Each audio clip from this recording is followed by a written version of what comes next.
at this point, it's really led what Volodymyr said, that to the real hate speech and the call for arms, which makes it different just from any other TV channel with agenda, because we do have these volunteers and these people also coming from Russia. Our TV channel interviewed some Russian soldiers which were there, and they genuinely believed that they were fascist in Ukraine, which was total nonsense.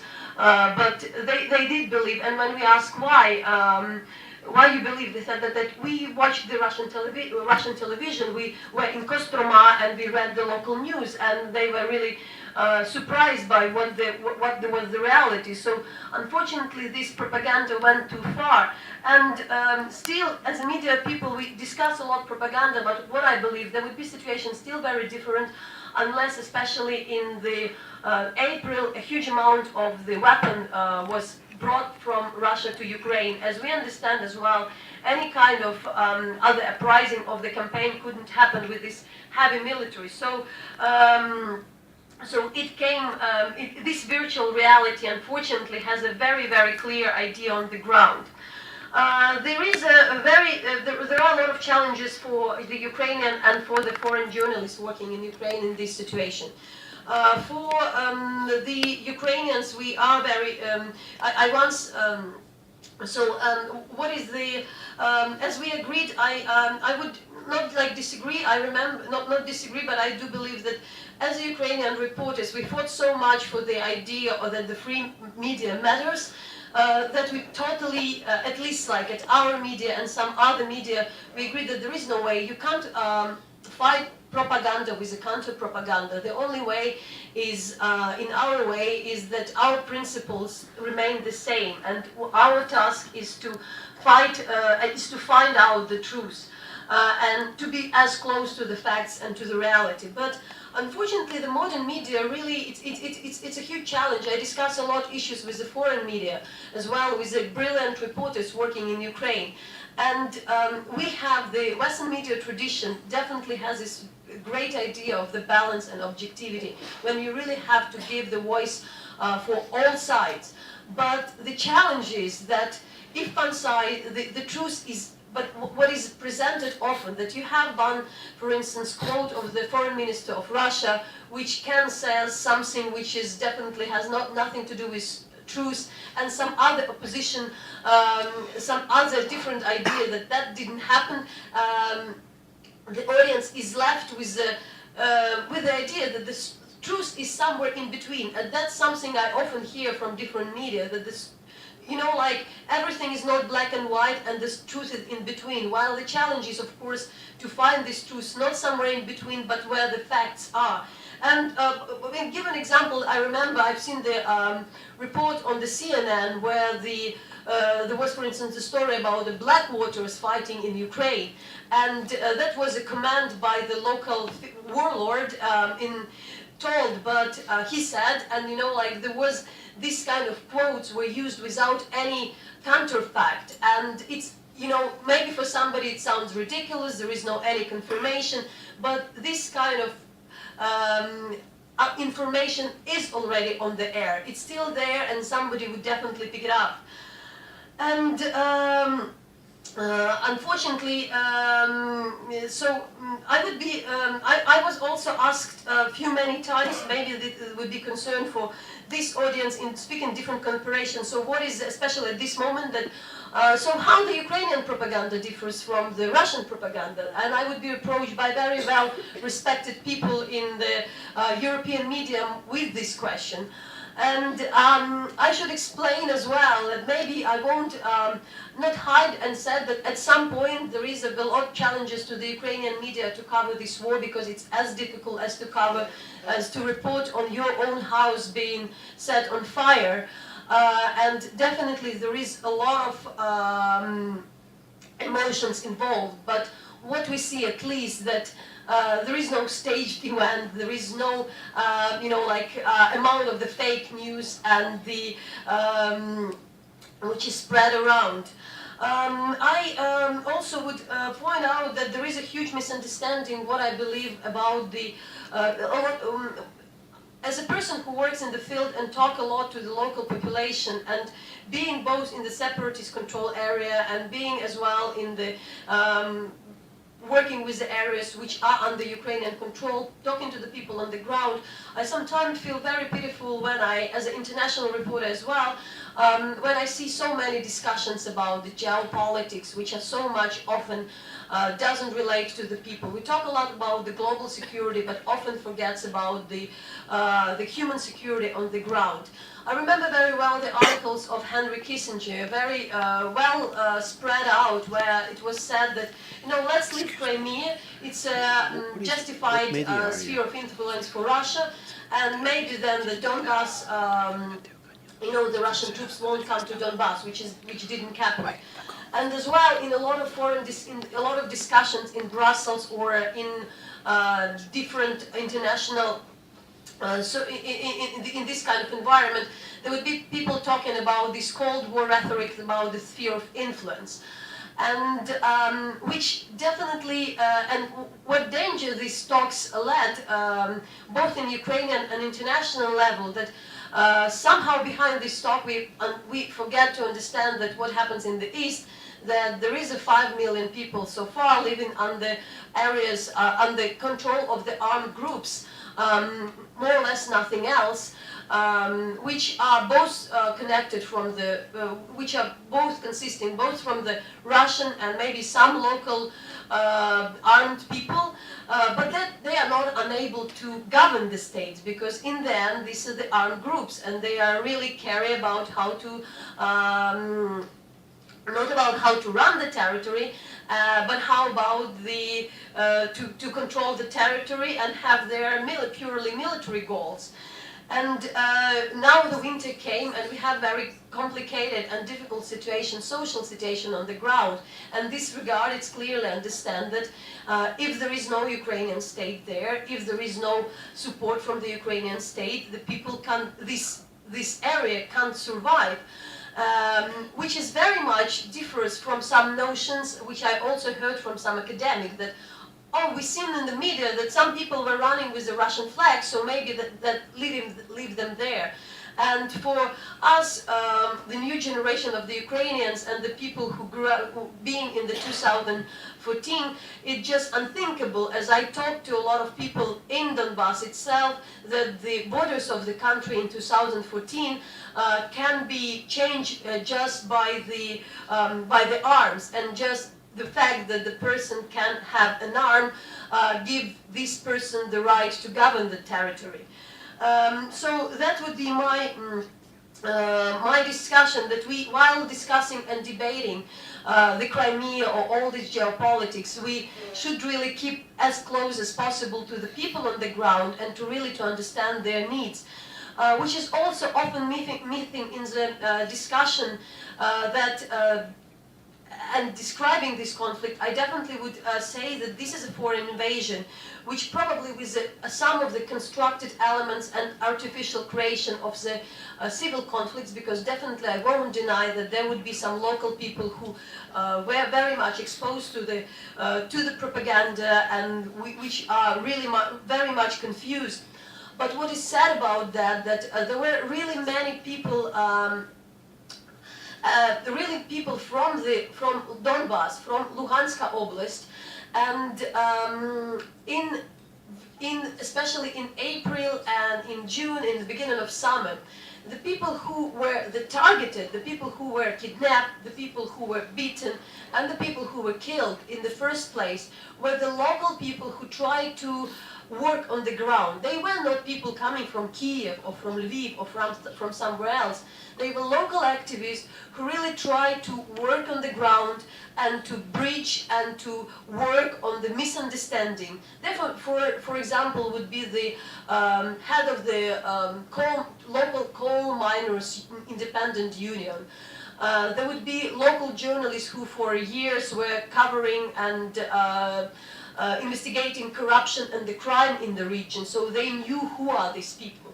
And they unfortunately were, first of all, targeted. So when we discuss what happens in Ukraine, I think it's critical not to explain this conflict as some conflict between the Russian speakers and Ukrainian speakers, probably that it's already understood that it's absolute nonsense, but as a misunderstanding between the people in this region who have different views, might be, but were used and with the huge smuggling of the weaponry. We understand that now there is 100 kilometers of the Ukrainian border which is not controlled, and where still the border with Russia which is not controlled at all. So this weapon really brings a lot of horror to the area. And now there was a recently very interesting debate in Germany about with the 60 well-known German public opinion leaders who kind of signed a letter for peace in Europe.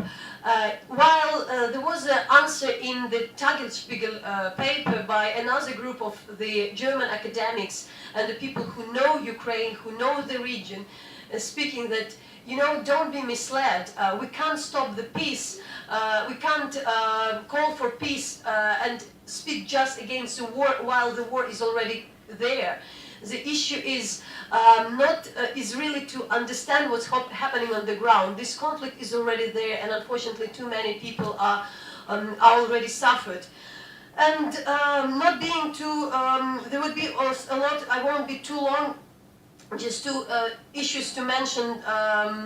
That the other thing about the geopolitics, what I believe that another debate which sometimes confuses us, is about a NATO and EU expansion on the east. So coming from the Kiev and following these events for a while, I would rather remember that in 2008 there was a NATO decision not to give neither to Ukraine nor to Georgia NATO perspective.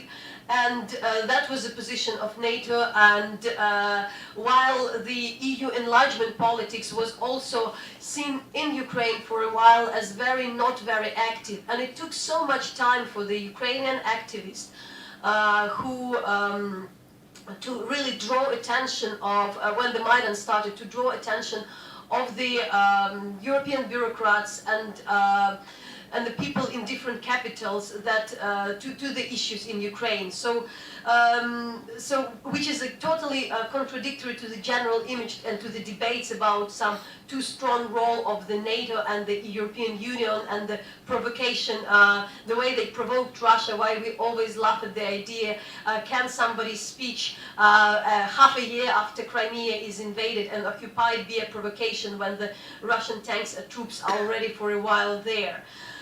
But what to say in the end, and I would be very happy to answer the concrete question about different situation, that I think that at this point we're very grateful to the support which the international community is giving, but at the same time to us, Ukrainians, at this point, and I believe my colleagues would agree, the answer is clear. We're here not to complain.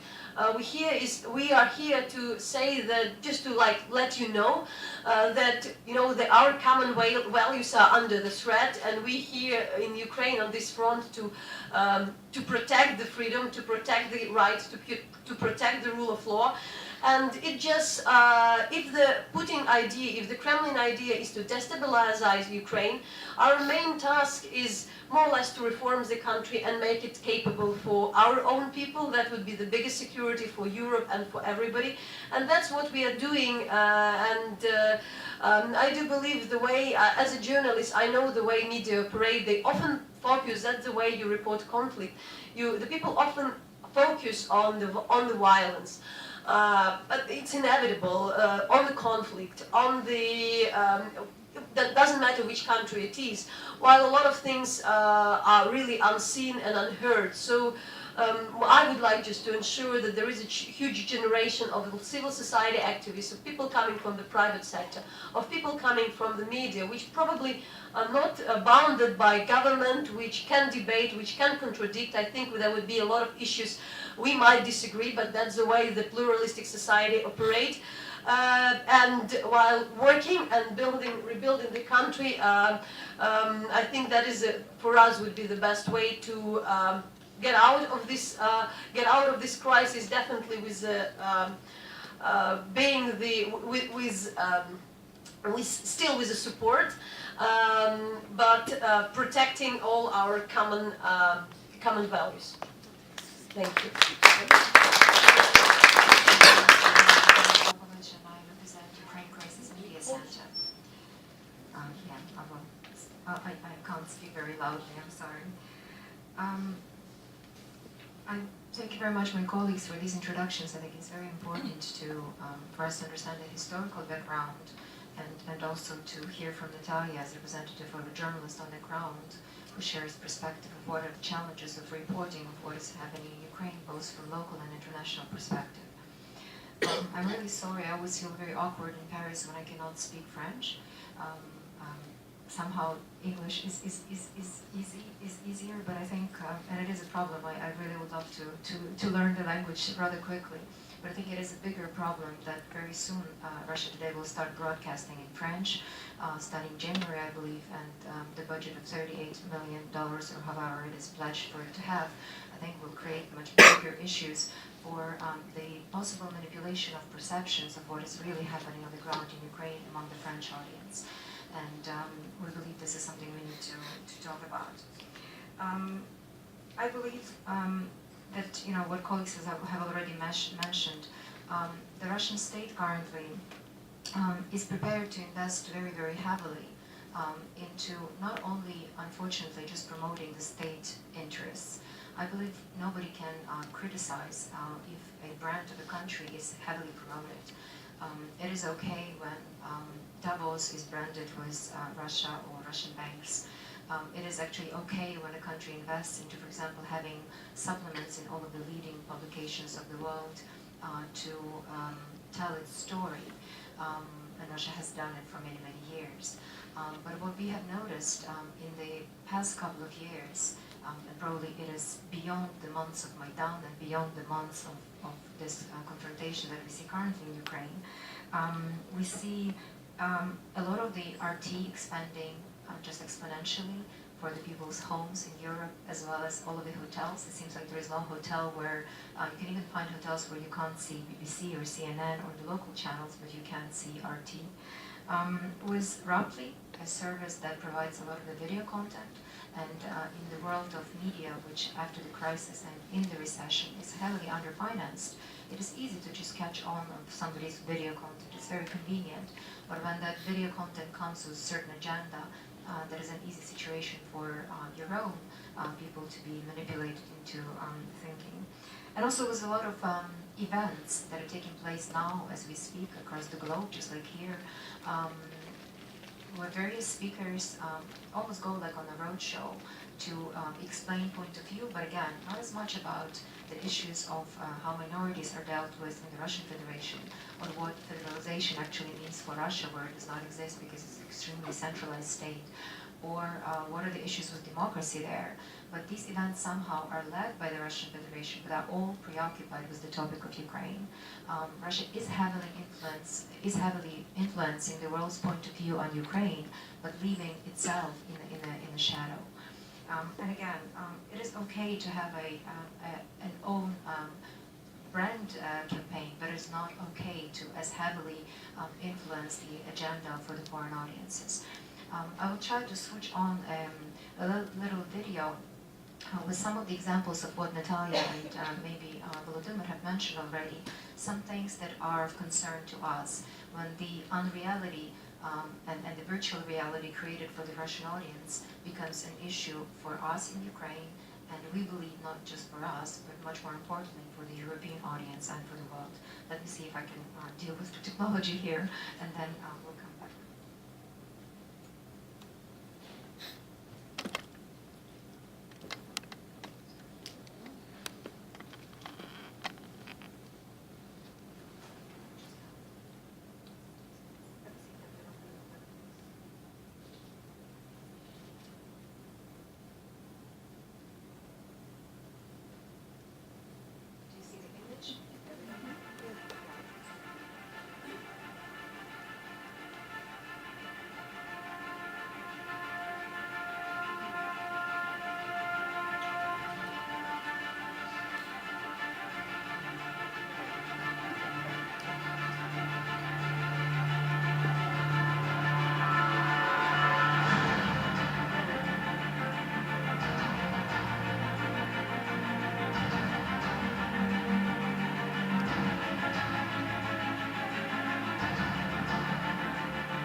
turn on the lights. These are some of the images of various manipulation of facts and how we call it fakes that we had seen many of them in the past months. We cooperate with an organization called Stop Fake. Unfortunately, thanks to technologies, it is very easy now in the modern technological world to see where all of the images coming from, whether they've been used before in the Balkans, Georgia, Chechnya, Syria, or other places, or they have been just created on the spot, on the ground. And again, to present somebody's point of view is absolutely fine because everybody is entitled to having it, but distributing lies about the situation is extremely dangerous. I can tell you that, as Ambassador has mentioned, and thank you again very much for making it here and for being present at this event, Ukraine was extremely unprepared for this information aggression. Ukraine, since its independence and probably because of the difficult period of changing from the Soviet Union to a new Ukraine in 1981, has never actually had a very systemic approach to its reputation and to building its reputation in the world. Ukraine has never had a systematic brand effort. It has never actually managed to explain to the world that Russia is not Ukraine and Ukraine is not Russia, what Ukrainian people stand for, what are actually the history and the roots and the culture and the background of Ukrainians in art and cinematography and literature and other things. And therefore,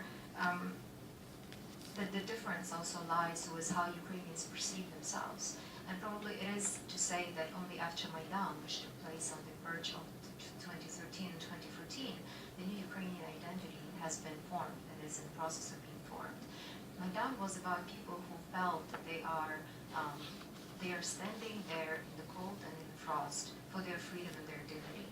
This dignity and freedom means more to them than any collectivistic instinct, than the protection of their personal incomes, the protection of their personal or risks of their personal liberty.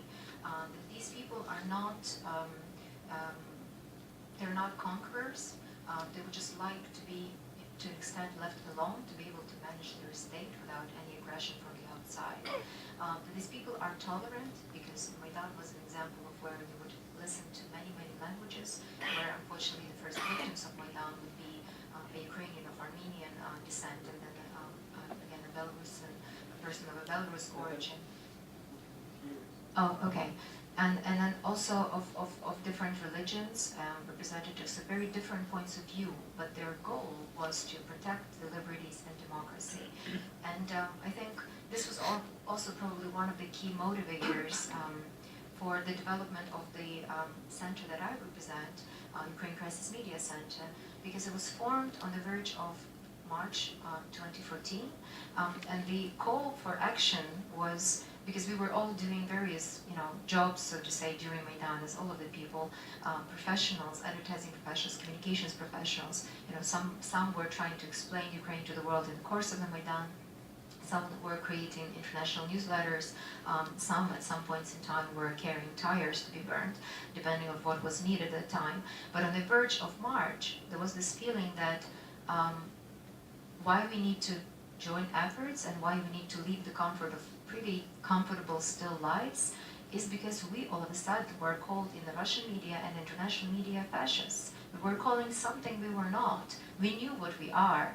We know our identity. A lot of us are Western educated, liberal, freedom-loving people, and you can't call us things that we are not. So we had the urge to help explain Ukraine to the world, maybe for the first time in its history, to be able to carry on the point of view that Ukraine has upon itself, and to this end help the audience to see that it is not, it is to understand its geography and geopolitics and the makeup of the nation and etc., but also to explain Ukraine's point of view on the world. Because after feeling this aggression, actually maybe somewhere we are much more acute to some of the dangers of this developing situation than people who are sitting and living in other capitals of the world. They might not have the acuteness of what we are going through. So some of the key things, and they will probably relate a bit to what Natalya and Volodymyr were saying, was to create a center and create a platform on a volunteer basis, and we were naive to think that we could just work for like 3-4 weeks, and then the world would understand how wrong it is to think that Crimea is Russian, and then we could go back to our normal lives. But unfortunately, we were wrong. So to that end, we felt, okay, we need to explain what it is. We need to bring to one platform speakers who will be able to explain it. And we were inviting people who represent, point of view, who are opinion leaders. We were live streaming their briefings. We were calling in international media and local media to come and ask them most difficult questions. We wanted to provide a platform for objective reality through the voices of people who represent different things. And when I mean different things, is responding to some of these nonsenses in the media and some of the manipulations of the media. So, for example, the premise officially, right, of helping the Russian mir and helping the Russian people in Ukraine was that their rights are somehow not offended in Ukraine or not protected in Ukraine. So, on the very first days of the century's existence, we called in Evgen Utkin, who is a very famous Russian entrepreneur. He was born in Moscow and he lives most of his life in Ukraine, very comfortable life. He's an IT entrepreneur, and he wrote a famous letter to Putin when the annexation of Crimea happened, because he already was knowing where this is going, and he said, okay, if you're starting the war against Ukraine, know that I'm Russian, I live in Ukraine, I always speak Russian, I never needed any protection, please do not come to protect me. And then there was also even an urge of expatriates from Russia and Ukraine who have moved to Ukraine in the past couple of years, because Ukraine is a much more democratic country than Russia, and they felt much more comfortable living in Ukraine, who were holding their Russian passports in a video and saying, again, we are Russians living in Ukraine, please do not come and protect us, because that would probably mean more danger to them than actually staying on. We were also bringing specialists who were saying, what is the breakup of, let's say, the demonstrations of Russian language in Ukraine? And when you look at the statistics, and you don't talk about, the generosity of the so-called Russian world, you can see that most of the publishing in Ukraine is done in Russian language. It's over 70%. All Ukrainian television has co-hosts of Ukrainian language and Russian language. Ukrainian print publications actually are totally in the corresponding of what is the breakup of the Russian and Ukrainian speakers in the country. In Ukraine, there are exactly the percentage of the number of Russian-speaking schools as there is the Russian language population. Unfortunately, there is, I think, 1.5 million of Ukrainians in Russia. There is not one single school and not one single opportunity and not one single newspaper in Ukrainian language in Russia, just for the record. Then we were also seeing in the news and in the information that Russia is very preoccupied with the fact that there are a lot of cases of anti-Semitism in Ukraine. So we were inviting people like Joseph Zisels, who is the head of all of the Ukrainian Jewish communities, and asking him to comment on the issue. And he was citing his organization's statistics that was saying, yes, there are some cases of anti-Semitism in Ukraine, just as there are in many other countries of the world. But if you look at the statistics, the number of cases in Ukraine is less than it is in Germany, in France, in the United Kingdom, and in Russia. Times and times and times less. Then there are other things like Crimea is ours, Russia would say. And then we would, of course, invite Mustafa Dzhemilev, who is the head of the Tatar and Crimean Tatar community, and who would say, well, this is great that you think it's yours, but Crimean Tatars are called not for no reason Crimean Tatars. This is actually our land. And from that standpoint, we already have been deported by Mr. Stalin in 1954 or whatever year. It was thanks to Ukrainian state that we had a chance to come back and rebuild our normal lives in Crimea. And now this is basically a call for a second, almost like a genocide of Crimeans for Tatars in Crimea who are being persecuted and cannot practice and have problems in practicing their religion and in holding their normal way of life. And there are a lot of things like that simply have to be explained based on facts, based on representatives of the actual communities, and based on the actual experience of people living in Ukraine. Then one of the examples that I had shown, Russian TV and RT, and actually not just RT unfortunately, but Первый канal, which is the leading channel in Ukraine, and others were showcasing this coming of radicals to power in Ukraine, and they have proclaimed that Mr. Yarosh won the presidential election, while Mr. Yarosh received like 0.7% of the Ukrainian audience. And actually, we do believe that radicals in Ukraine would have loved to have the popularity they now seem to have in Europe, because not even the proof of neither presidential elections nor the parliamentary elections, which took place quite recently, proved that they basically don't stand a chance. Ukraine currently has pro-European parliament with, and actually even parliament that probably has a constitutional majority, if need be, to make any decisions on the European future of Ukraine, and totally pro-European president, of course. It's also a notion that war takes up a big part of Ukrainian territory, and there is this divide, almost like if you listen to some of the publications or you look in the news, you can have a feeling that it's like half of the country fighting with half of the country. Actually, even the war that is taking place, and I do believe it's war taking place there, it's 3% of Ukraine's, in total with Crimea, so I believe 7% of Ukraine's territory, so 92% of Ukraine's territory are intact, and there Ukraine is making an effort to rebuild the country, fight corruption, to take it through reforms, and to normalize the lives of Ukrainians as much as possible.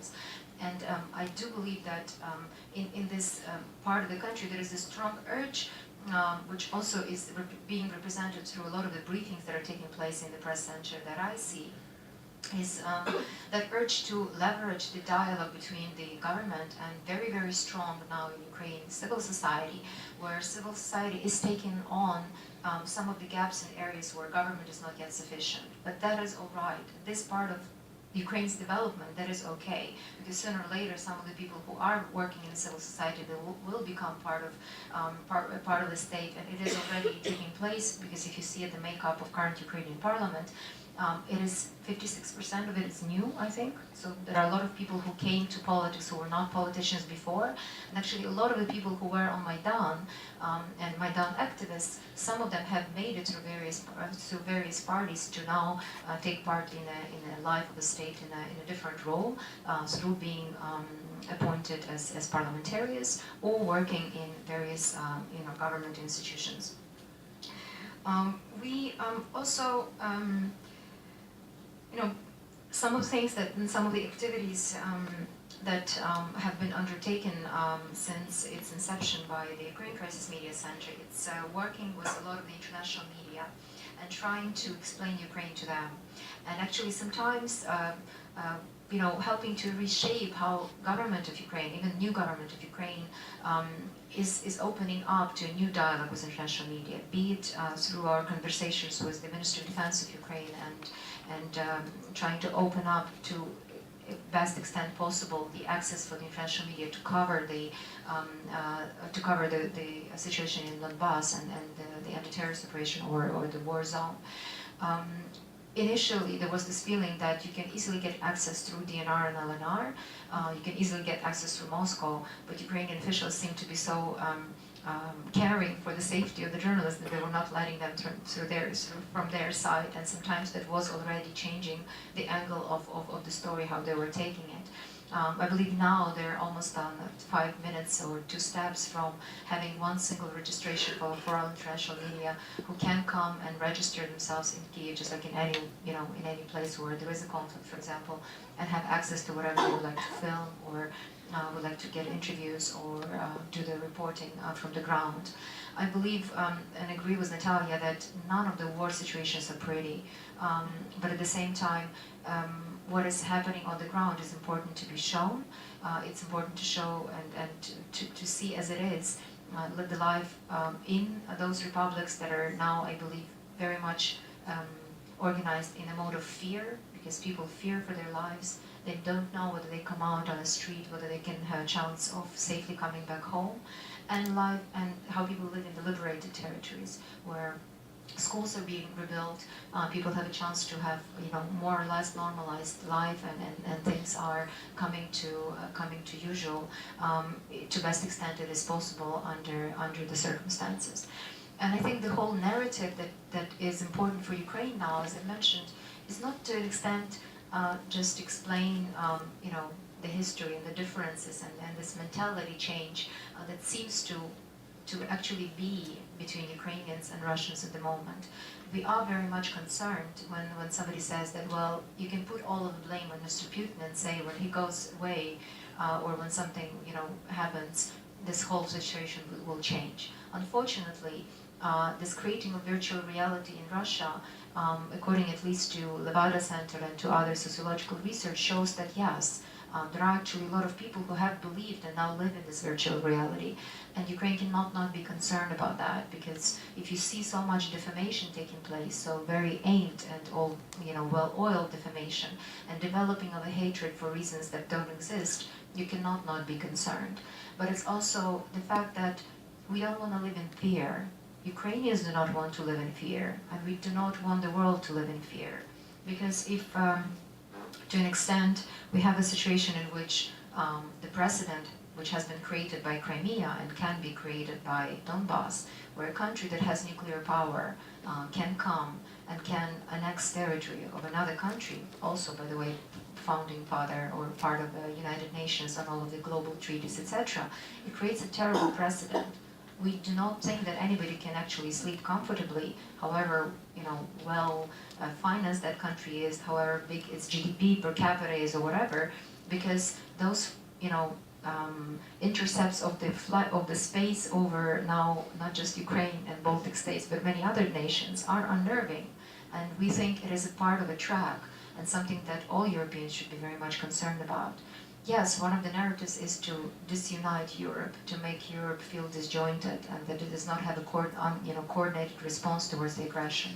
But we believe the key thing is to understand Ukraine's point of view on it, because through this aggression, we already are very, very acute to all of the risks. So we would love to continue to provide you with that opportunity. And again, uacrisis.org, live briefings of all of the speakers, opportunity to ask questions, to ask difficult questions, to put people on the spot, but at the same time to gain your own personal view of what is happening on the ground.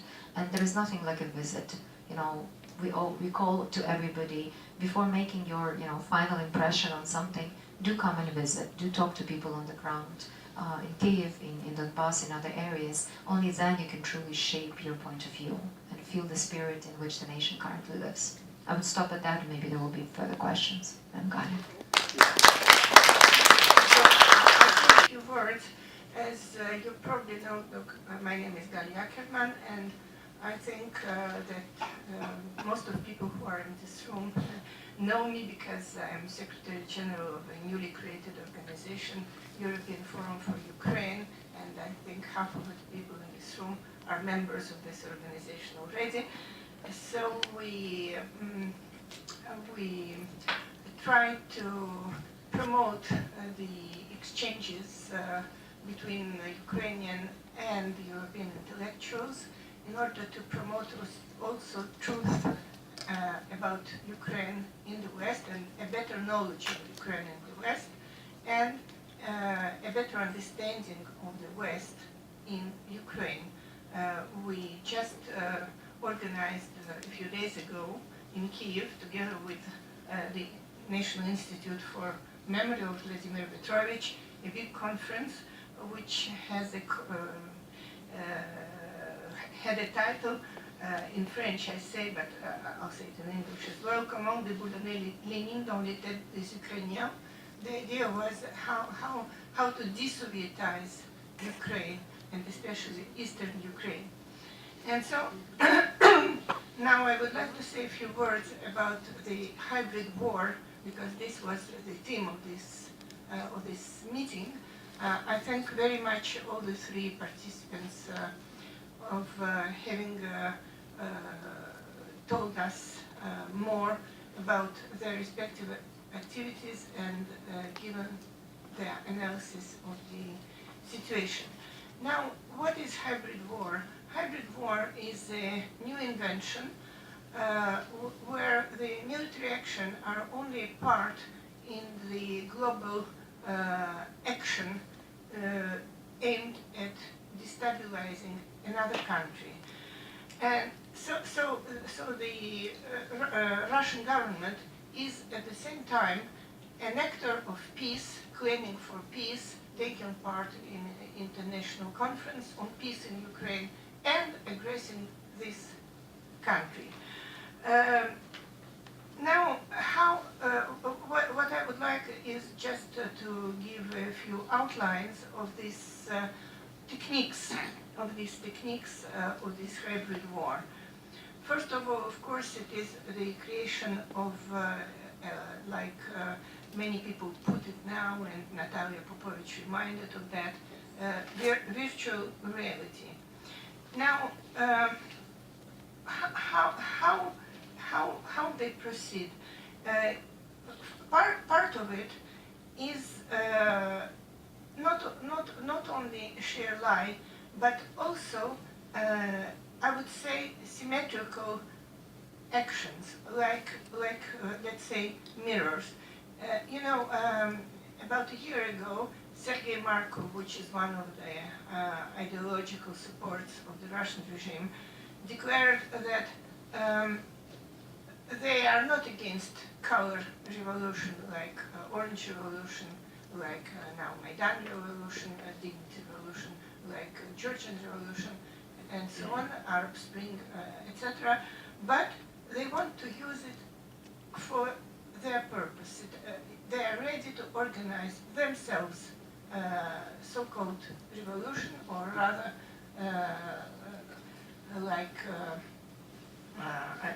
I think Natasha Gumenyuk put it, counter-revolutions.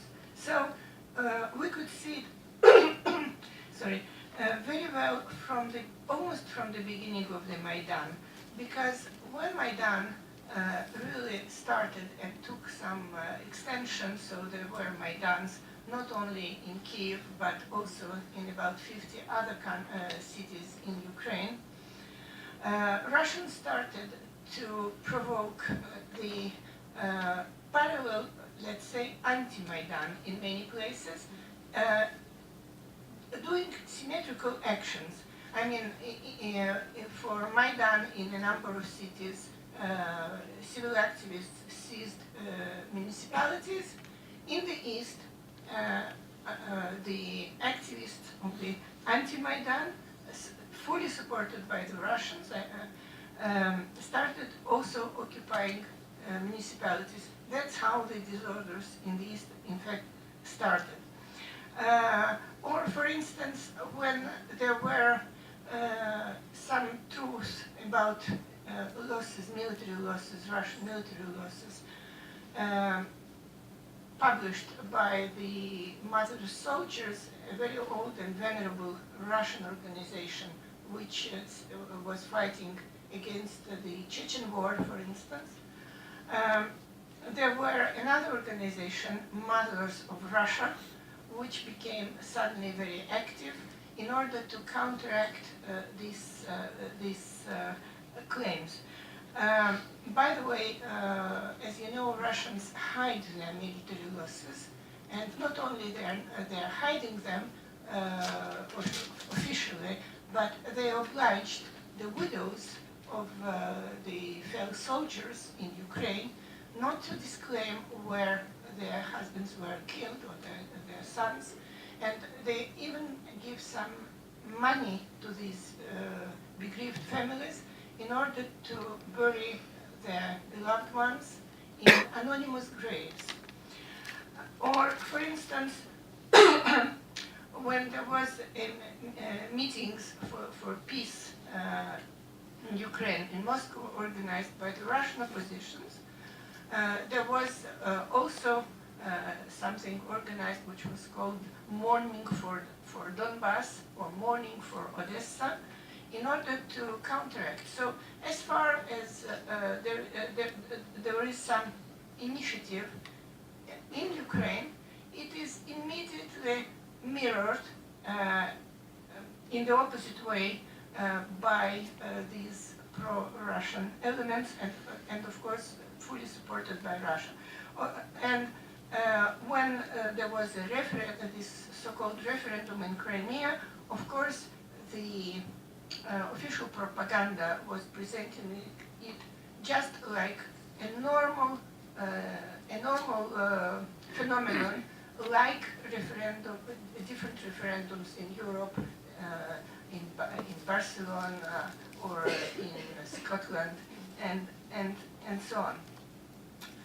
Now, another technique is very numerous falsifications, which partly are based not only on falsification of facts, like what Natалія Попович showed with the Stop Fake, but just, by using of linguistic tools. For instance, Volodymyr spoke about fascists. I must remind you that fascists, Soviet propaganda started using it for the opposition leaders like Trotsky. Trotsky was called fascist. People in the big trials in Moscow in the 30s were called fascists. Of course, Tito, after the war, I don't speak about Germans, but let's say Tito, the president of Yugoslavia, once he split from Moscow, was called fascist. So it is people in Hungary in '56 uprising were called fascist. People in Czechoslovakia in '68 uprising were called fascists and neo-Nazis, and so on. So it is not something new to call Ukrainian fascists. It is also not new to speak about genocide. This is another term which is used very broadly, and it started, I must remind you, during the Georgian War, where, of course, there were a few casualties in South Ossetia, partly caused by Russians, partly caused by Georgians, but these maybe 100 people or 200 people, I don't remember exact numbers. It was called Georgian genocide, genocide of the Ossetian population, and it was very widely publicized on Russian television. Or the use of the term banderists, the supporters of Bandera. Of course, Bandera is maybe a complicated figure, and it is not the same profile at the beginning and at the end of his life, his active life, but there is never, ever any mention that while some Ukrainians indeed collaborated with the Nazi occupants, there was also a huge Russian army, which was called Russian Liberation Army of the General Vlasov, which counted at least 200,000 people. Now there is other linguistic tools which worked just on a word play, like let's say in social networks.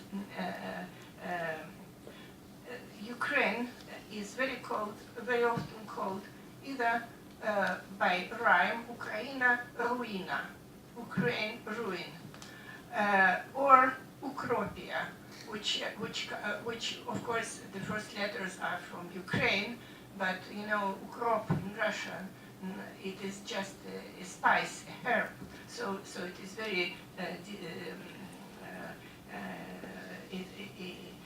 it's very negative. It's just to show that this is nothing.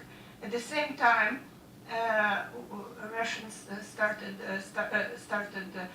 to use for the eastern regions the term which is not in use for about 150 years, which is called Novorossiya, and using it for the regions which even were never part of the original Novorossiya during Tsarist times. Or, for instance, the terrorists in Donbass and Luhansk are called opolchenцы. Opolchenцы is an old term which means popular defense, which was used during the war against Napoleon in 1812, and which was used also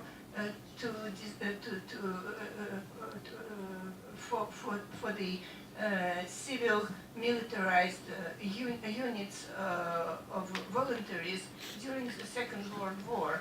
So this linguistic connotation is already totally wrong. And so people who are used during tens of years to watch Soviet television, when they hear fascists on one side, which is identification in their minds with the Germans, German Nazis, and on the second hand, that in Donbass these are Opolchenцы, the civil defense. Of course, everything, the reading of the event, the interpretation of the events is already traced, is already indicated. Now, what is also very interesting is that, of course, the Soviet period, the revolution of 1917, was a negation of the pre-revolutionary period. It was an uprising against the Tsarist regime. And so the Tsarist regime was shown as something very negative. Now what happened when the Soviet power was finished under Gorbachev in 91, at the beginning there was a return of this, glorification of the Tsarist regime, which was also ridiculous because it was not a very progressive and very sympathetic regime. And then started the return of the Soviet rhetoric and Soviet glorification. The idea behind it is very simple. In fact, the Soviet period is now seen as a new avatar, a new reincarnation of the Russian Empire. And thus, the Soviet period entered into the mainstream of the Russian history. So the line is now straight. Russian Empire, Soviet Empire, and post-Soviet Empire, which is Russia. This gives a very huge opportunity, in fact, for the propaganda, because Russia can turn now to its different facets to different groups of population. And that is very interesting, because you see, when it is addressed to the Russians, hardcore Russians, it is mostly this imperial asset, Russians, Russian world, Russian language, continuation of the Tsarist Empire and so on. But, and by the way, some leaders of DNR and LNR, Donbass and Lugansk, called People Republics, say about themselves that they are Russian imperialists. But at the same time, the people in Donbass and Lugansk are in great part poor, socially depressed people. And for them, it is the Soviet facet which is turned with its pretended possibility of the social equality, better life, more justice, and so on. And so we see this symbiosis. For instance, I already quoted it once, but I find it too excellent. I saw pictures of People's Republic in Donetsk under the flag, which is a red flag, and on it printed Jesus Christ.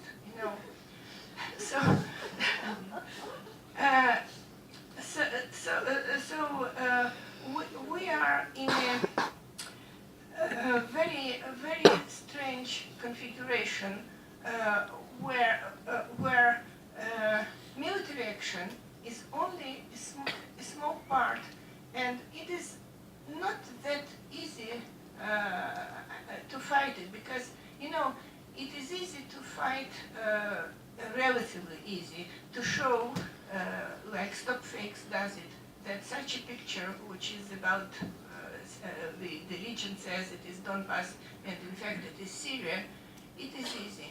But all these mental projections are very difficult to combat, to fight, and I think that we should all think together how to fight it, because it's something which acts almost on a subliminal level, because people react to the known to them old association.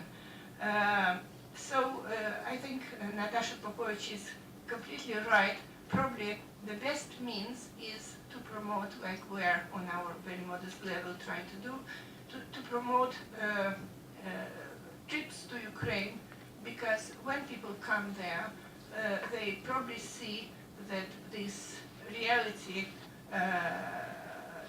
on which they are now, with which they are now fed, is simply exists only on the screens of their televisions.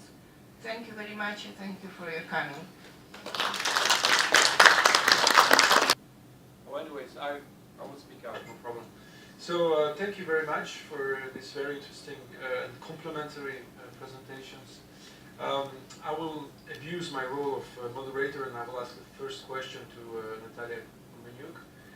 You are among the rare journalists that are still able to go in the let's say separatist part of Donetsk and Luhansk Oblast, and many people here in France say that okay, that there's a huge difference. Okay, central and eastern, western Ukraine is okay. They are, and even they have much consolidated the Ukrainian identity because of the conflict, etc. But people in the east, they have still either they are afraid of saying openly what they think, not only on the occupied part of Ukraine, but only in Kharkiv, in some other regions. And and others who live in these parts of DNR and LNR, they are just openly Russian, and they have the right to be pro-Russian. So what is really I know it's very difficult to really measure the public opinion in this context, but according to you, what is the proportion of people who are just for Russia, or just they hate Kiev? Okay. Or I'll try to elaborate on that, because even in Ukraine I find these a bit awkward debates about some special identity, and I would follow up Galia. It's very, for me, somebody who grew up in the tradition of the statehood, and for instance Ukraine has this history when Russia or Tsarist Empire, communist, always denies us the right to be called Ukrainian often. So for me, brought in this tradition, it's very hard to say, no, this identity isn't existing, like there is no Donbass identity, because we are educated in a different way. But I always said that there is one unlucky thing with Donbass, it's just it has a border with Russia. It can be done in any single area somewhere else on the border. Of course there is, and the bigger is a crisis, you understand that according to this Maslow pyramid, there is an idea that the people really care about their basic needs at the moment. Of course, if you really be very, very, you would say there are 20% of the people who more or less would support Ukraine, like Kiev government, and would be very open with that. 20% with the people who maybe will come and, talk about this, would support this separatists, and there is this 60% of the people who can't really, who are just busy with their daily life. But what I find very interesting for me, and this is probably the biggest challenge for all of us, really not to be caught, but these fake narratives which Galia brilliantly explained, because it's absolutely true. I was personally in the demonstration in Luhansk, which is close to the Russian border, the city, where there would be really people genuinely suffering because of the life they had, a really poor life for 20 years, who were abused by the local oligarchs and the local criminal groups. And they would come to the demonstration paid by the local oligarchs, paid by the local groups, and with the portraits of, for instance, the former governor of Luhansk, who is a part of who was supporting the separatists under the, this totally different idea. And unfortunately, that would be for me, that would be the biggest tragedy. Because what happened with especially about the area, for the last 10 years, there was really strong Yanukovych, this former president family, which was running the region, and all the freedoms were there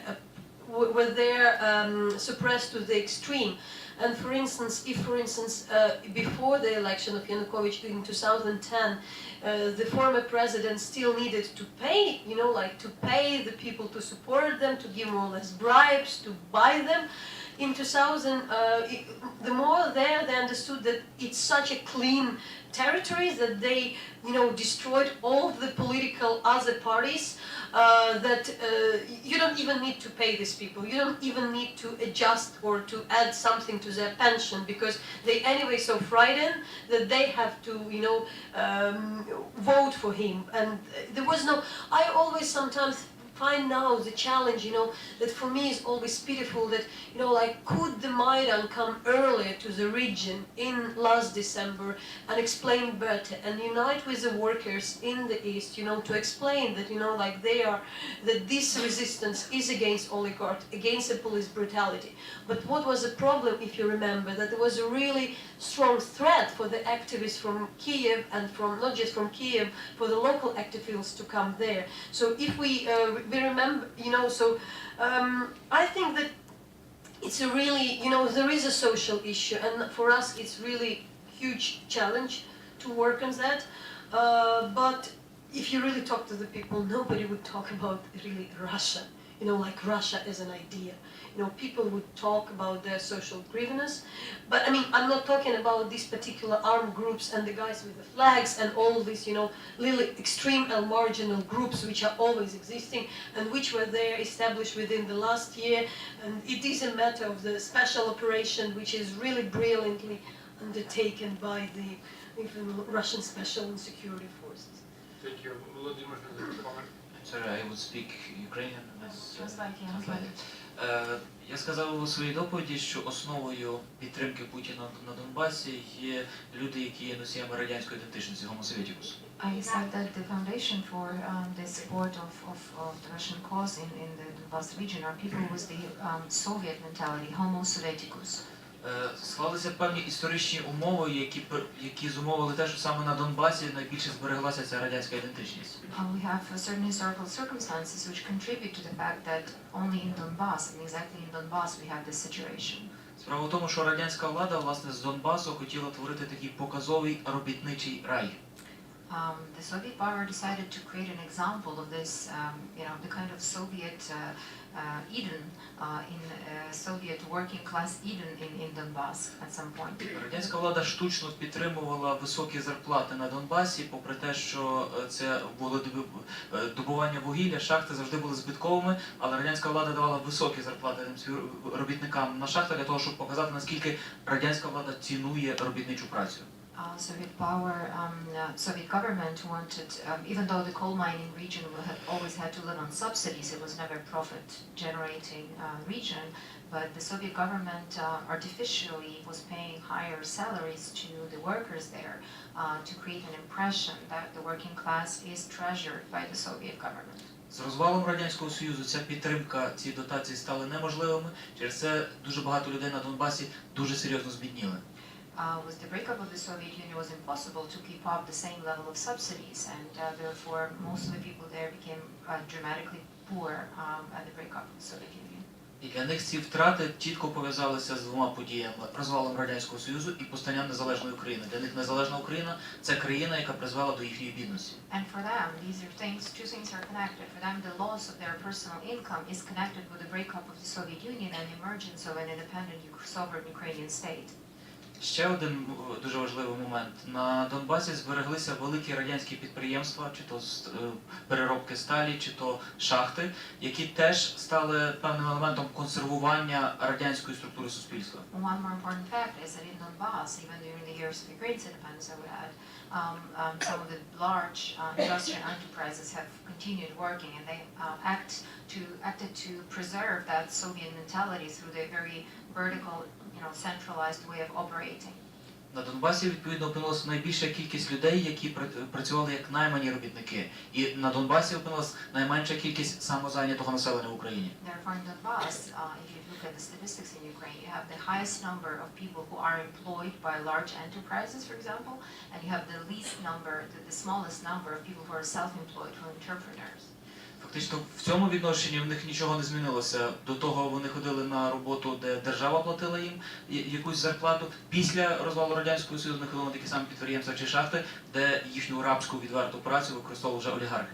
In that sense, little has changed for them with the emergence of the Ukrainian state, because before they were going to work for a state enterprise, state mine or state industrial enterprise, and they were paid by the state.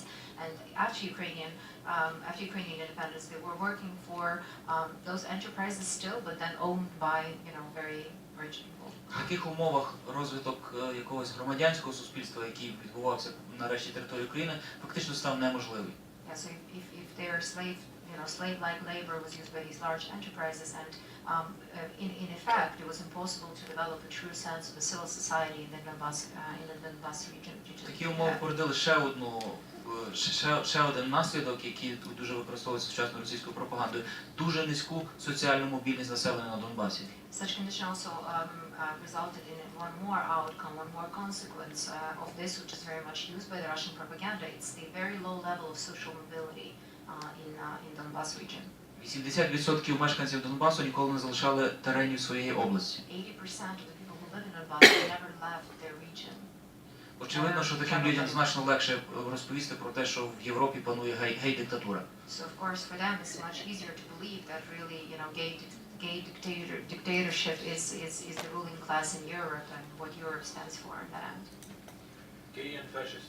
But Fascists, to fascists hold together, that, yeah. and that's why I always explain why it's so important to look at these details and to be very precise. Because I remember I've been to one city of Lysychansk. It's a small city on the Luhanska Oblast, and the people would be there because there were many plants and companies would be closed there. So many people had lost the job. But the problem is that, for instance, the people wouldn't remember that one of the plants, and they would, for instance, talk still, now it's a bit different because people live through a horrible situation, so they won't really talk, just about some slogans which were brought to the area. But still in April, they would talk about how important the cooperation with Russia, by facts, because that would bring some, benefits for them, without knowing that the biggest plant in their area was bought by a Russian company, and it was bankrupted. And because the working, because it was very close, there would be a similar factory on the Russian border. It would be a competitor, and this more or less would be destroyed because for the company which is in Russia, like some 100 kilometers away, they won't have this company. So it would be a pure like this. Very rough and tough way the business is run.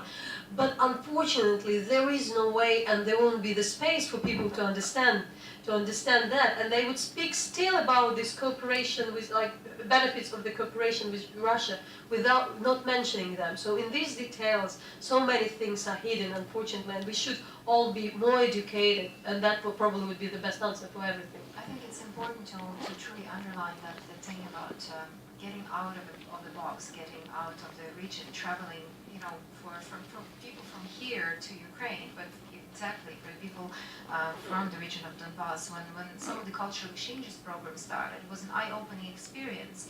Even when people actually fleeing from the war zone started coming more to Kyiv, to Western Ukraine, to Central Ukraine, you have stories that are, just amazing. In one of the volunteers, one of the people actually in the Luhansk region from a small town, I do remember when we were organizing a briefing at Ukraine Crisis Media Center for them when they were fleeing the area in the beginning of the conflict, being afraid of the persecutions. And when she learned that a few of the people who were working at the center are from Lviv, western part of Ukraine, which normally is being painted by the Russian propaganda as this heart of everything happening, everything terrible happening to the Ukrainian government right now. She wanted to barely kiss them, because Lviv, for people from the east of Ukraine, is the Europe. It's part of Europe. It's their sense of actually meeting for the first time European architecture. Seeing different things, seeing something completely different from their experience of the Soviet Union and the lives they've had before. But these are some of the paradoxes that we all have to deal with right now. Just like, for example, there are paradoxes, and I think again the ambassador has mentioned about that. I know a lot of the people in Russia, many of them who have been educated abroad, who hold different other than Russian passports, whose children live here in Paris, in London, in Brussels, or in Berlin, who hold real estate in Europe, but at the same time they still kind of support what is happening with the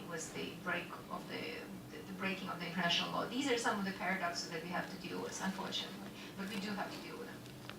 Thank you. So now I will invite the audience to ask questions. I'm German. My origin is Ukrainian. There is a proverb in German saying, Lügen haben kurze Beine. Les mensonges, ils ont des jambes courtes. Lies have short legs. What struck me a little bit was $400 million, the budget for RT. We speak about money, investment. Another thing that struck me is that in January, RT is going to diffuse information in French. Is it true? I mean, can we verify this? Yes, of course it is true. Yeah, it is. Unfortunately. We will see it very soon. In order to get a better picture of the situation in Ukraine, thank you for suggesting to visit Ukraine, to go there. I think we should all do this. But at the same time, I wonder, what is the reaction of Western countries to such an initiative, to such a budget, $400 million for information? Is there any response? I mean, may I ask you? We find ourselves here in a strategic center. Yes, I'm not representing. Well, this is just a commentary on the side, but my question is there any counterbalance? Is there any reaction? Is there any plan to Can I face respond? such a...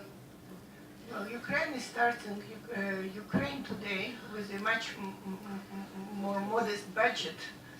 I would say, maybe let me respond, because I talked with a lot of journalists and foreign media about that. No, I mean, I don't think, I think for us, for instance, we're doing, and I hope I would get an opportunity to show on the web what we are doing with a very modest budget of 50,000 euros per year, which is totally, which I counted we would have, if we would have the RT budget, we would live for 8,000 years. Anyways, but we do something different. What I believe, unfortunately, unfortunately or not, when you talk to the people in London, in Paris, in DC, in America, we believe in the free flow of information in the market, and now unfortunately the media are in decline, and a lot of bureaus are cut, and there are less money for traveling. So this is something everybody should be concerned in any ways.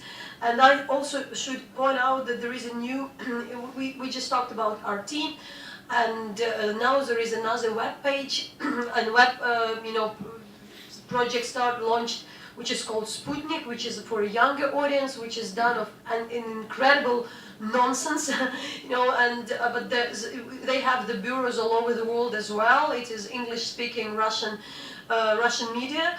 But I think that what is another concern is to really follow up what's happening with the social media. Because we have just general idea, it's all just about the television. I would speak to the people in Donetsk once and ask, where do you get your information, for instance? and I would be a 60-year-old lady who said that, you know, like I'm always looking at this anti-Maidan community, and we understand that the way social network now operate, the people are really close. It's very hard, you know, if they are in the communities, they search for information, they agree. We know about this new project of like extremely huge amount of the trolls which are, you know, attacking and commenting in different media and foreign media, and I talk a lot to the German journalists who said they're constantly threatened by these trolls, and there are a huge amount of the investigative reports about the particular companies which hire the people for a couple of dollars who on a daily basis write all the, you know, like pro-Russian, anti-Ukrainian, anti-American, anti-European comments, what is our concern that this tool would be used if we don't as an intellectual won't treat it seriously. This is a tool which can be taken by the different authoritarian regime. It's not just about Russia. What, like, you know, like we see what ISIS does with using the social media. So it just the Russia turned to be the first one being extremely successful because it was the first working with the social media, and. So this is probably the biggest tragedy of the whole situation, that our values and our freedoms, like the freedom of speech, are taking. So there are a few initiatives, maybe created some organization, a kind of Transparency International, which can't forbid the media, because that's the basic principles of our world. But it's a challenge for intellectuals to find a way that you counter all these initiatives, but not contradicting our values of free media and free access to information. Can I comment on I this? would For just example, maybe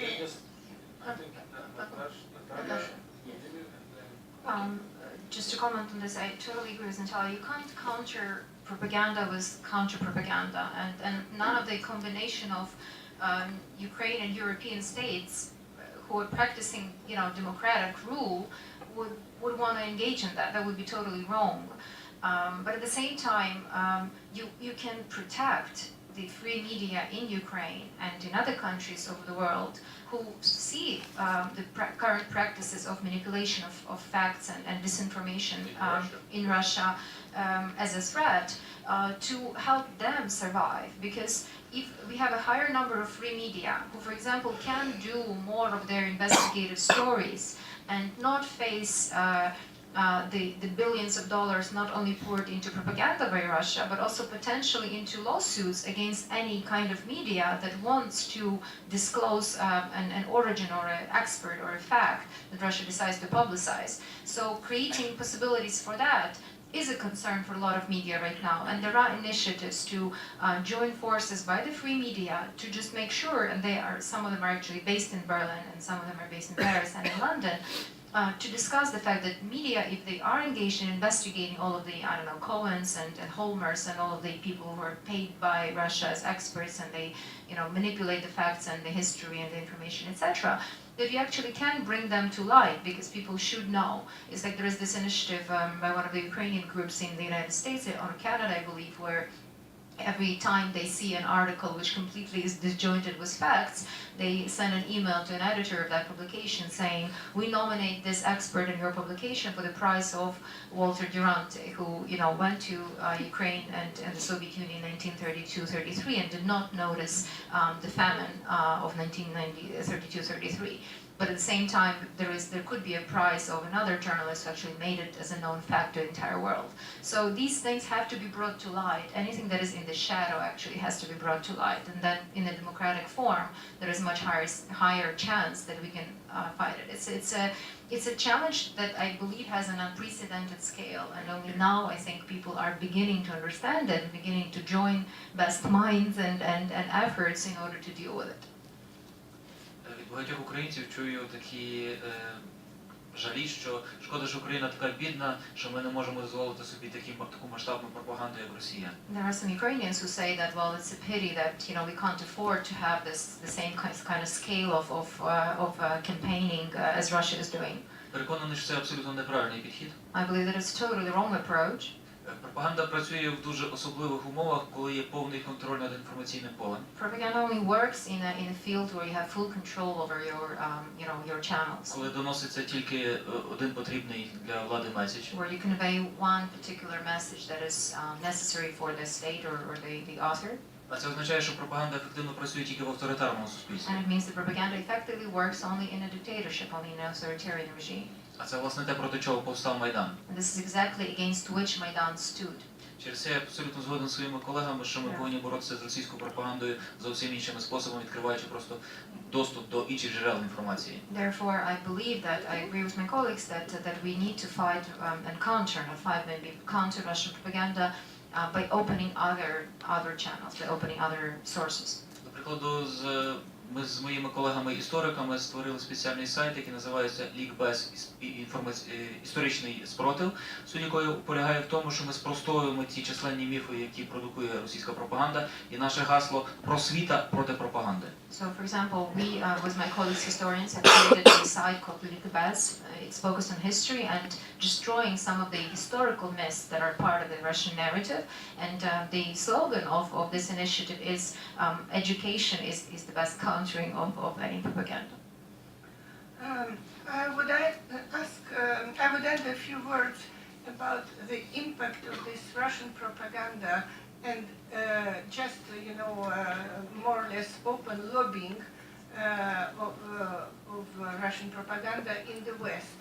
Because when you look at the French media, for instance, it is rather balanced. One cannot say that it is really anti-Ukrainian. It is, I would say, even probably more anti-Russian than Ukrainian.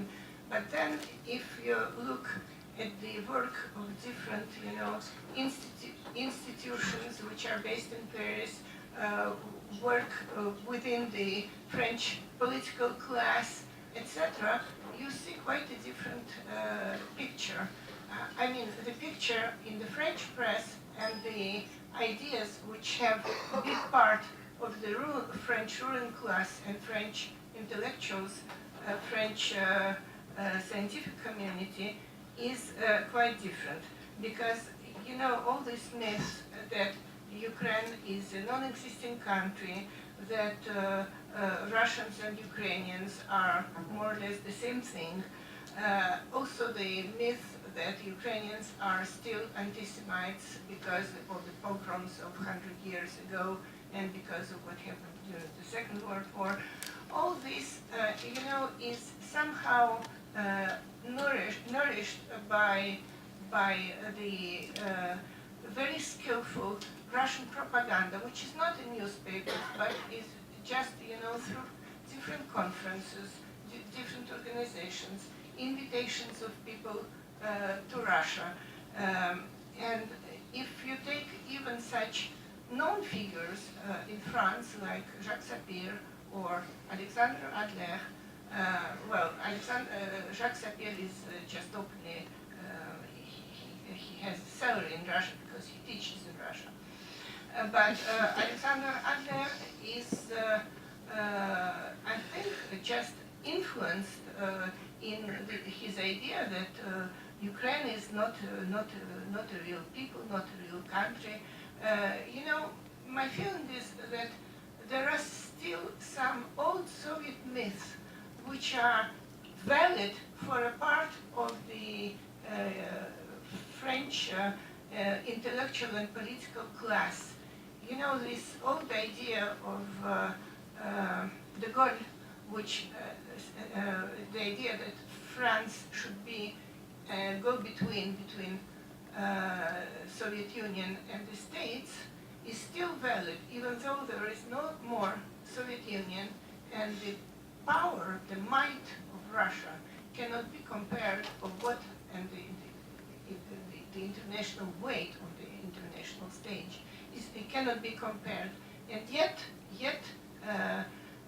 there are many people who, in spite even of today's hard economic crisis, are still advocating for closer ties of Russia, oppose sanctions, and so on.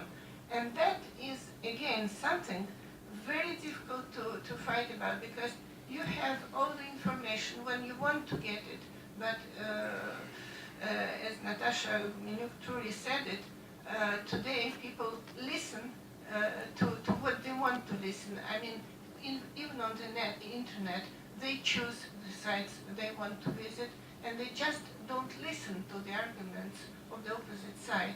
This is something which is very difficult to fight against, especially that Russia, maybe now with the crisis there will be less money to spend on propaganda, but they had possibilities simply to buy people by inviting them with a huge grants, with very luxurious conditions, publishing their books, paying huge honorars.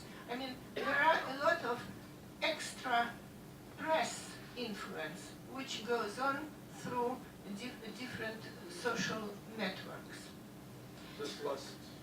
Yeah, just a comment on the social media, and this is very important because Natalia has mentioned that we notice the actions of these armies of trolls that are advocating a certain point of view under any particular article or any story that concerns Ukraine. And from the point of view of media, it is a big challenge because the conversations under articles are created to have a conversation. But you can't have a conversation if, for example, you see that the number of people involved is normal. When you talk to Le Figaro or, I don't know, the Guardian or the New York Times, they understand that under any normal article that does not concern Ukraine, the number of people who would be writing up and commenting is in the dozens. Rarely it reaches hundreds. But any article that is about Ukraine will have thousands and thousands of comments. And what it does, it basically kills the conversation. You kill the dialogue. This is what you do. And it's done completely intentionally. Probably the biggest example in the past 8 months of these efforts that make completely no sense but actually are done on purpose is to create the chaos of realities. We've seen it with MH17. As you recall, when the tragedy took place and the world was still, totally shaken by what had happened, from the Russian channels, you could hear these most amazing stories of what was going on, from the dead people already being on the plane while it was flying from Amsterdam to Malaysia, to, who is actually at fault, and totally different distortions of reality, and even completely unrealistic scenarios, to the extent that people were tired of this, and people were tired of this, and they were not believing anybody and anything that would be then told about it. And this is the actual purpose, to make sure that there's such a confusion that people will not be able then to make a difference and to see the difference between the good and the evil, the black and white, the true story and the untruths of it. It is a challenge, but at the same time, again, I think world proved again, and at Maidan we believe that what people died for was exactly, for Ukrainians now, is actually coming out of the false presumptions. Ukraine has lived under false presumptions for a certain time. In the past 4 years before Maidan, Ukraine had a president that did not deserve to be an elected president. Even Europeans negotiated with that president who was completely illegitimate in the eyes of Ukrainians in the months of the Maidan already. And only, unfortunately, with a great sacrifice of human lives, which Ukrainians paid for coming out of that false situation, actually living for some true ideals, for the ideals where you can grow your children and live without fear that you will have anti-Maidaners, that you will have thugs on the street, that you will have crime on the street, that you will have people who work in government or in business without having any merit for it. This is the country that is striving to be a big, large democratic state, and it does need a little bit of a support and understanding, but at the same time just acquaintance, and this will resolve all of the doubts, I think. We'll give the floor to other questions, just to finish with, because you also want to ask question to me. The situation is quite difficult, because now with the RT we'll have, in French, we will have a television that will try to influence the internal debate here in this country, and will clearly support one of the political parties here, and will influence the whole debate. But at the same time, there are two good news maybe. One is that this is a very Soviet or post-Soviet oligarchic way of thinking that you can buy everything. You know, what's Guardian, Le Monde, how much does it cost, and we'll buy it and we'll so what. It doesn't work like this here in this country and in most of European societies, because all serious journalists, they know who is RT, how they work, etc. And nobody, not a single serious journalist will accept to work for them. There will be a lot of people who will work with them, for sure. But you have some, there's some ground to be hopeful that many famous people who have a reputation, they will not because they are pro-Ukrainian, just they care about their reputation, and it's important. And second good news is that with oil prices and the current economic prospects for Russia, I can hardly believe that these $400 million or euros for RT will be kept for next year. So the gentleman had a question. Oh, a comment. I'm actually from New France. I'm from Canada. My name is Beryl Rodell, and I think it's important to point to the perverse reality that the one place in the world where people are dying for European values is Ukraine. Yeah. So that's some point worth noting. But I'm reminded, Galia spoke of Tito, which reminds me of Gilas.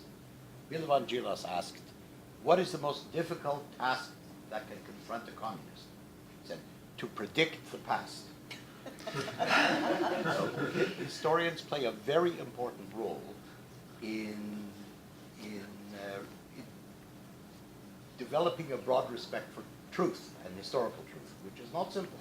And Volodymyr and I'm the vice chairman of the Ukrainian Jewish Encounter, and we are building the possibility of a shared historical narrative that involves all the players. So the point, a very brief comment. I have a sense of deja vu. I was for 10 years the vice chairman of the International Center on Nonviolent Conflict. So we told the story of this form of political action called people power, mobilization, going from Gandhi through Chile, the overthrow of apartheid. But for Russian authorities, this is presented as a deep Western plot to undermine not only Russia, but all authoritarian states who cooperate together in the Shanghai Cooperation Council to develop ways of preventing these things from happening. And we see a replay of this in relation to the Maidan. Very important factor. But I'm going to make a suggestion. There was a period during the 50s when the Soviet Union at the time mounted major efforts to shape influence and opinion among students, for example. And the West had a coordinated response, more or less. Hromadske in France, the Encounter magazine, very important, getting a message and story out. It's infinitely more challenging today with the role of social media, but it needs to be done, and it cannot be done effectively because the other side is organized. So we have to manage the trick of organizing spontaneity. We have to manage the trick of enabling civil society, intellectuals, the intelligentsia, tell the story, explain what pluralism is about.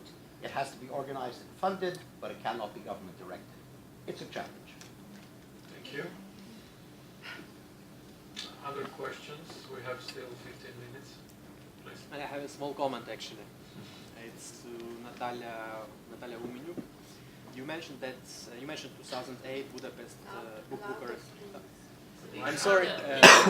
Maybe if you stand up, Yeah. Just speak louder. Or come here. Oh.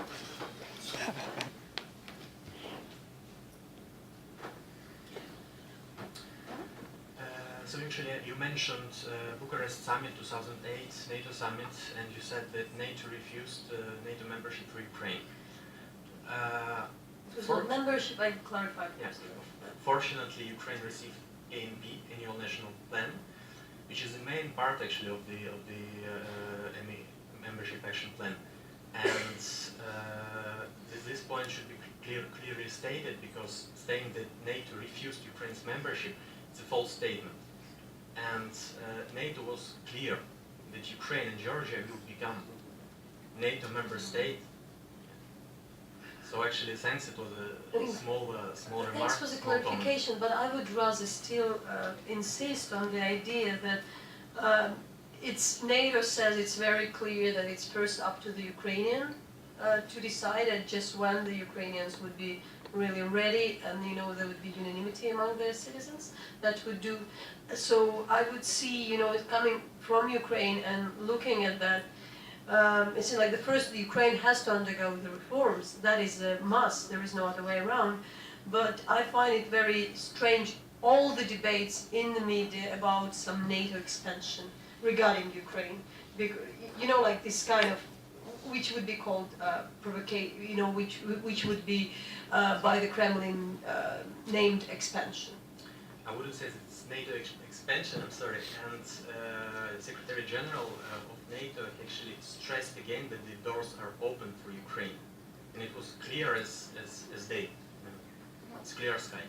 So you can actually debate about it, but as a person who worked for the implementation of ANP in Ukraine, in Kiev, in the NATO liaison office, I can say that ANP is the main point of membership action plan. So if Ukraine implements this in your national plan, the doors will be really open for us. I would also say that I am the one who always says that the most job is the homework for anything. Is it the European Union or NATO?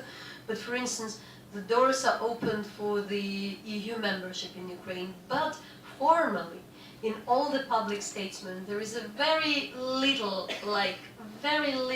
really clear engagement in that. That was a lot issue on 2004, 2005, 2007. So many politicians, and I think it is up to us to make our homework. But it is very, I would say about the European Union at this point, that they're very modest and very humble with the way they express themselves about that. The doors are open. It's of course very general, but in a particular time when you need, it might sound very general. Yes, but Ukraine received a tool, ANP. Why are you speaking about some generalities if Ukraine received this main tool? I think there's no discontent. There is no discussion. I don't argue with you. But I don't find the politics of NATO like expansionist, and really the one which is super engaging unless the Ukraine engage. Okay, well, anyways. No, because I'm sorry, I'm answering every single day on the question of the European journalists, how aggressive is NATO in Ukraine, and I don't agree with that. Not enough. Yeah, I would say it's not enough. Я згоден з Наталкою, що 2008 рік відіграв вирішальну роль в розгортанні російської агресії. I agree with Natalia that in 2008 proved key in the development of the Russian aggression. Сам Путін, те, що Україна не прийняла план дій щодо НАТО і було відкинуто, сприймав як найважливіший його реванш після кольорових революцій, які мали місце в Україні і в Грузії. And the fact that Ukraine was not immediately accepted into NATO was perceived by Putin as the part of his revanche, a part of his victory. І я переконаний, що не випадково саме тоді, після цього, в 2008 році, була агресія Росії проти Грузії, і очевидно, що готувалися певні дії щодо України. And it's not accidental that actually... Цей 2008 рік справді відіграв вирішальну роль в тому, що Путіну практично розв'язали руки. And it's not accidental that in that year exactly Putin decided to have aggression on Georgia, and maybe had some other plans, and certainly 2008 played a very important role in how he was planning the aggression. If I could just add, totally personal perspective, I think for Ukrainians now, the issue, of course, EU is the big goal. Ukraine, pro-European again, pro-European parliament, pro-European direction of where the nation wants to evolve. I think it's also better understanding what Europe currently stands for, and also NATO, because again, these organizations have to be effective too, and it's Ukrainians are evolving and these organizations are evolving, and I think the hope of everyone in Ukraine is that your EU stands on the defense of the European values it was created to promote and to protect, and also that NATO stands by its obligations, at least towards the current members of the NATO, and that you know the doors are staying open, and truly it's going to be up to Ukrainian nation to decide and when the time is right. Yeah, if I may, I was dealing myself for some period with NATO, Georgia NATO negotiations, and I know what open door policy means, and you know, annual national plans, etc. This is something you're extremely right. 2008. What is important is not the final statement of Bucharest summit, how it was perceived in Moscow. In Moscow, it was perceived as a not green but orange light, and saying that okay, now we can go maybe next year too late. So it was interpreted as a NATO, they are not ready to take them, and now we have the opportunity. We have to do it now. That was the important thing about this NATO summit. Of course, there was a promise that the Ukraine and Georgia would join NATO, but it was not clear enough. And look, the difference between Baltic states and Ukraine and Georgia. So these 5, let's say, states were among those who wanted to join NATO. Some of them were taking to NATO, the others were not taking.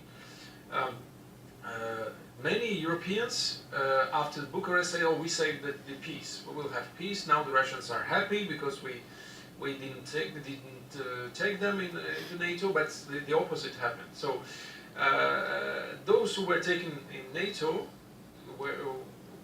remained at peace because Russia understands that it will not attack any NATO member state. Those who were not member, it's not due to the. It's not accidental that the war took place in these two countries, in Georgia and Ukraine. But the fact that NATO is stating all the time that providing new tools, new instruments of rapprochement, etc., it means that they are trying to raise stakes and to tell to Russia that any involvement will have a price. It's not that Article 5 will not work, not yet, but there will be a price. So this is the ways the NATO is communicating about Georgia and Ukraine, is that okay, we are getting closer and closer, and we will have some cooperations, and etc. etc. So that's to show to the Russians that okay, if you go, there will be some price, but not more. There will be no Article 5. This for sure. And it's I don't know how long it will take the way to true membership. But again, many NATO members would have an argument. They would say, we are not taking countries that are involved in war. I think it's in Ukraine's interest right now to freeze the conflict, if it is possible, in the east. Yeah. It's an interesting perspective. You know, I cannot disclose the details, but Georgia was proposing NATO that okay, we have territorial conflict with Russia, but why not thinking about taking the rest of Georgia and these two conflicts? Okay, we'll solve it in, I don't know, 10, 15, 20, 40 years. You know, there are probably more inherent reasons than that, but the key thing for conclusions, I think, within the Ukraine, and I could probably maybe tell for, you know, as a representative of a newer generation of Ukrainians, Ukrainians had this hope when the whole thing was Maidan started, and then was the first green men appearing in Crimea, and then tanks coming over to the east, that, oh, the West is going to wake up, and, you know, big help is going to come, and of course, nobody will want to live in this world without international law, so somehow it will be protected. I think it is very positive that now Ukrainians have this notion that they have to defend their land themselves, and this is what they're prepared to do. Yes, the army has to be reformed and to have proper weapons and have proper equipment to be able to do it, but this is a very important change that is happening in the psyche, in the mentality, in the understanding of the threats you're living with and how do you deal with them. Because evil unpunished invites more evil. if you can annex territory in the 21st century, knowing the history of the 20th century, knowing everything that has happened in the First and the Second World War, the victims and everything else, it is unspeakable what has happened just was in March with Crimea. What was an invitation later on to have, you know, to have tanks rolling in the east of Ukraine was even more. I recall we had this event in London at the Frontline Media Club, one of the most, you know, prestigious media locations in London, and there was a debate between Ukrainian journalists and the Russian journalists, and one of them was from the Voice of Russia, and he said, well, we don't understand what Ukrainians are making such a big fuss about. There's just 1 or 2 tanks. Well, these tanks are actually on our territory, and this is the problem. And now Ukraine understands this is the problem. You have to deal with it, and we would have loved maybe to freeze whatever or not whatever, but you know, some conflicts don't want to freeze, and this is the issue, unfortunately. But I think the key notion is you know, alliances are very important, but I think for all Ukrainians it is very important that they understand the challenge now. If they understand the challenge, they will find a way to deal with it, because when there is a will, there is a way. Okay. My final remark, and I would say that I always believe that, as I said, that the main is a home task for us, and I won't be too ambitious with what we can do. I think we still can do a lot while not betraying our common values, both here in Ukraine. I'm also more or less we try to do as much as possible. I would also use this opportunity to say that I encourage you also to watch and visit our webpage. We do this Hromadske International. You can find it Hromadske International online. So, and our idea is not to really counterfact the propaganda or to debunk the myth on Ukraine, but rather to show what are the debates on Ukraine. And if we ask the minister to come, we ask the critical question that they answer, how they're going with the reforms, what's happening. If there is any issue and concern, you always, using the Twitter @Hromadske, you can always pose your questions to the Ukrainian officials, to the Ukrainian activists, and maybe not to just respond, but to build own narrative. But in this audience, I also think that when we talk, what is the challenges now? I remember I talked a lot to the German and my generation, the people from my generation, journalists. We understand that in this part of the world there is a strong anti-Americanism, which is often used by that. And I think the problem is we don't have the real proper post-colonial studies to really put the picture what's happening, being very, not so, have it very clear that, for instance, for us talking together with the people from the Baltic states and from the Central Europe, we sometimes see that it hasn't seen that Ukraine, they are still trying to overcome their colonial past, and there is another empire. So when somebody is fighting American imperialism, one shouldn't forget about the Russian imperialism, and we sometimes speak about the similar things in different terms. But remembering, we started, Natalia mentioned this Russia Today thing. I just remembered the story which happened to me here in Paris. I was invited to a jury of a very prestigious award. It's an Emmy International Award for the current affairs, for the news. So there were a number of the editors from the big European media invited to judge what are the best news programs worldwide. And it was a great honor for me as a Ukrainian to be present there. But the point there, among this group, there was also an editor-in-chief of Russia Today. And it was the most prestigious worldwide award. We can say, of course, that like a lot of people don't take it seriously, but no, it was coordinated at that time. Emmy Award was done together with the France 24. And when I talk to the people from France 24, it's up to them. It's a huge honor for me to be there. And I ask, why? Why you do that? And it's like, oh, no, I'm sorry, but we didn't have time. It was a last-minute organization. And, often when I see these small things done just because somebody is careless, don't look clearly, don't see the difference, because everything looks the same, everybody has own agenda, and you know, like every media has the right to express themselves, but sometimes we just should be more critical and more careful with what we do, and I understand that these kind of things, they definitely legitimize this media and put on the same level as BBC or Deutsche Welle or France 24. So what is in my call is rather to be really careful with what we do and don't betray our common values. Thank you very much. I don't know, we have maybe a last very short question, please. My question is going to be very short. It's a little bit to react to what Natalia just said. Is there any international action is possible against this propaganda, against those channels, take them to the international court? I don't think that we should betray this media, this idea of the freedom of speech. I think the more things that you should understand where they are invited and not. Peter Pomerantsev has a great idea that you should be some organization like Transparency International, who maybe just, you know, give the track, keep a track, and that would be more publicized and more promoted, that you really see the difference between the way where the free flow information and where is the information used as a weapon.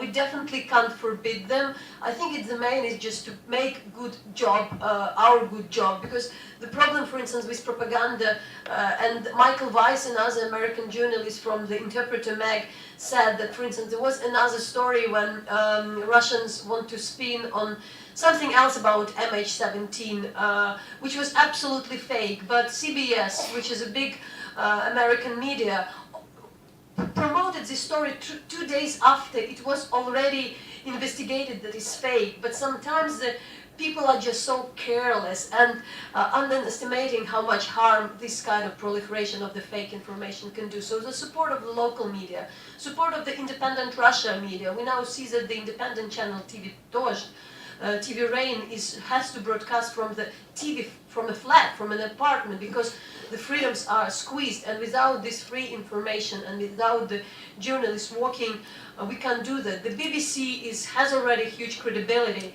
and probably the BBC must be supported in what they do with their Russian service, because there are huge cuts, and for instance the British government, they cut the bureaus. So the promotion of free independent media, both here, both in Russia, in Ukraine, probably would be the best and the most legitimate way. And again, just to reiterate that there are ideas to create these funds that will allow the media to have higher protection, basically insurance against any of the libel cases, because you know there are sometimes situations when an individual publication does a big investigative story on, let's say, the route of capital from Russia towards, I don't know, the radical parties in Europe, or towards particular funding of a campaign against somebody, or spreading of the hate speech or whatever, defamation. But the particular media can always be made to go to court and will lose against, you know, the billions and billions of dollars that the state in Russia obviously is prepared to pay for this.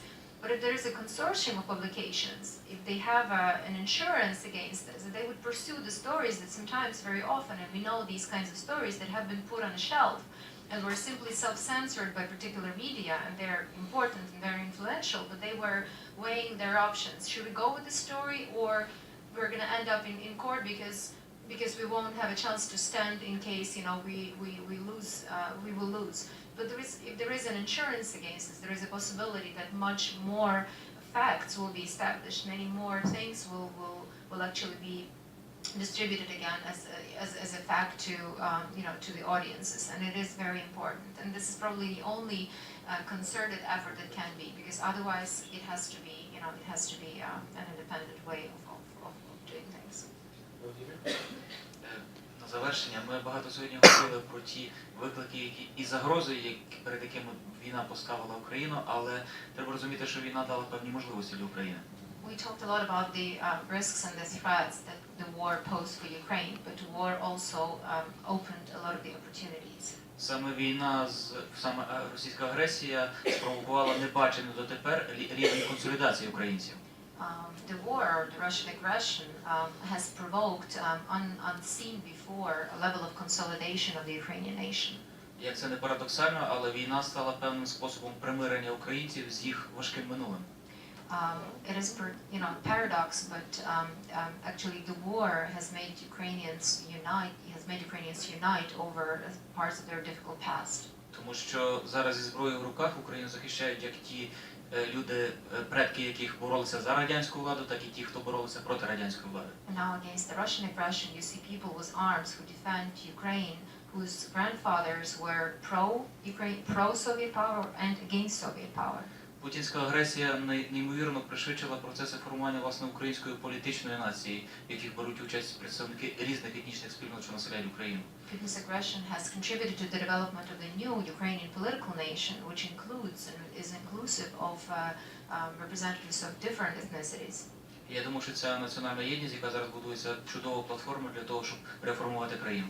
And I believe that this national unity that we now see being formed provides a very good basis for reforming the country. Okay, so thank you very much. Thank you very much. Thank you, our kind moderator. Thank you, the Military, for hosting us. Thank you so much. No, thank you.